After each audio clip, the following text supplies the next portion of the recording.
A.H. অনিক।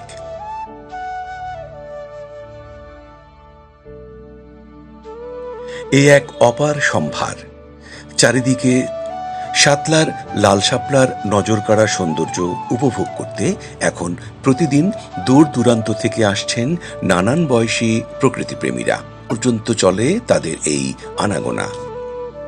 সাতলার আলামদী সহ কয়েকটি বিলে লাল শাপলা ছাড়াও দেখা মেলে হলুদ শাপলা। বরিশালের সম্মানিত সাবেক জেলা প্রশাসক SM অজিউর রহমান সাতলার লাল শাপলার বিলকে পর্যটন কেন্দ্র ও দর্শনার্থীদের সুযোগ সুবিধা নিয়ে একটি পরিকল্পনা করলেও আজ অবধি সেটি বাস্তবায়ন হয়নি। স্থানীয় জনপ্রতিনিধিদের দাবি, সাতলার বিল এলাকাটি যেন পর্যটন কেন্দ্র হিসেবে গড়ে তোলা হয়।